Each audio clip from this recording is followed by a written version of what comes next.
So you should take, and this goes for any school. Creature workshops are very body mechanics heavy. That's what creature work is. It's like you have body mechanics, advanced body mechanics, creature body mechanics. The reason creature body mechanics is up here is because, unlike regular body mechanics, you can't feel it out. If I'm doing a shot where a character has to scratch the back of their head, I can just go like this and try it out.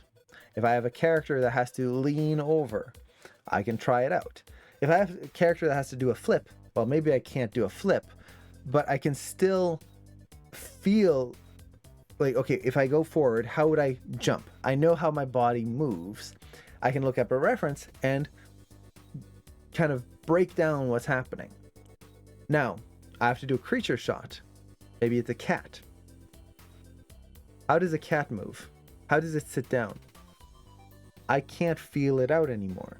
I can't just, okay, I'll sit down. Okay, it'll move like this. No, they have a tail. Their tail changes their entire balance. They're walking on all fours. Their leg structure is very different. They are digigrade creatures, whereas we are plantigrade creatures. For anyone who doesn't know, plantigrade is when you walk with your whole foot flat on the ground. Digigrade is when you walk with your toes on the ground, like cats and dogs. And then you have, I always mispronounce this, ungulates, which is creatures that walk on their toenails, like horses, cows, like anything with a hoof.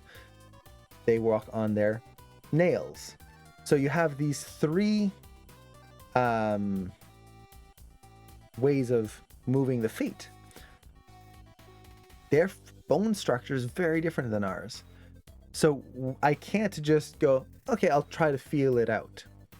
It all comes down to analysis. I have to be able to analyze and understand body mechanics visually and then apply it to an animation.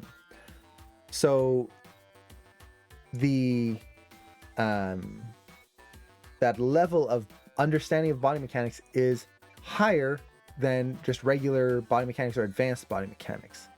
So because of that, what I typically recommend is if you're going to take a creature workshop, make sure you pass and go through at least body mechanics of regular character animation. You don't have to. You could jump into creature work, but it's not going to be as beneficial if you're not understanding the fundamentals and then understanding body mechanics.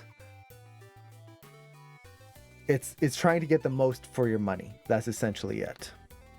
So that you can really just dive into the fine details versus trying to just understand base motions.